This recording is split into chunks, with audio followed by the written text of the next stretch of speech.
Hey traders, Todd Gordon here with TradingAnalysis.com. This is for CNBC's Trading Nation.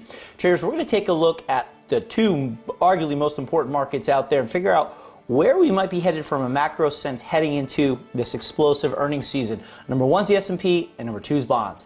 I'll tell you right now, I am quite long the market, but I've been actively scaling out of long positions, and I probably will continue to do so as we've pierced Dow 20,000. But technically, there's some major warning signals that we've got to draw your attention to. Now, I'm going to hit you with the heavy technicals here. This is what I do kind of behind the scenes, so bear with me. I'll try to bottom line it for you and make it quite actionable for you. So number one, this is the S&P on the daily chart. From the early 2016 low, I've got this rally traced out for you. It has been a 16.7% rally. Now, markets are actually a lot more technical and patterned and structured than you might realize. If you kind of look below the surface, you'll see it. So we saw 16.7% gain off those lows. Fast forward, we go in through a sideways correction in the summer of 2016, and then we mount another charge on the highs.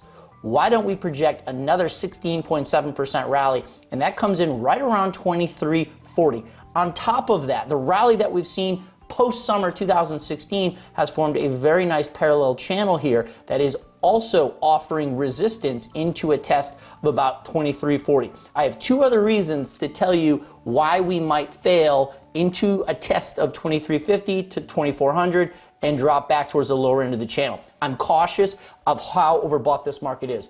Number two, let's head over to the bond market. So here we are in the bond market. We have a decline in 2015 that equated to a 17% rally. Remember, the S&P went 16.7 to the upside. We now have a bond market drop that was about 17% before support was found, and then we continued to rally up to the highs in fall of 2016.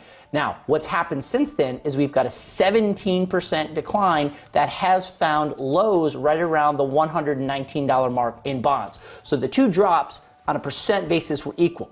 You see a lot of what we call these measured moves, or these AB equals CD, these similarly percent change moves on the markets, and they'll offer turning points a lot more often than you think. So on the weekly, we have moved down into a 17% target. On top of that, if we flip over to the daily chart, you'll notice that the bond market has made a higher low.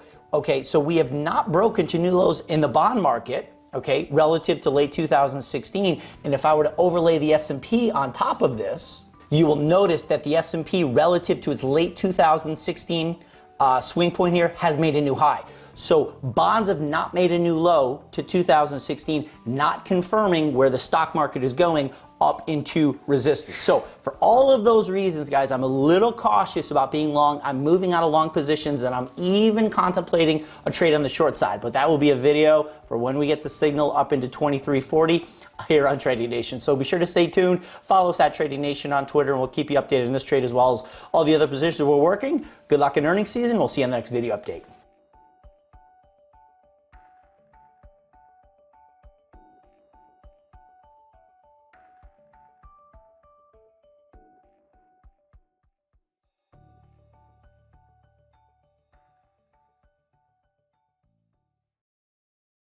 Hey there, thanks for checking out CNBC on YouTube. Be sure to subscribe to stay up to date on all of the day's biggest stories. You can also click on any of the videos around me to watch the latest from CNBC. Thanks for watching.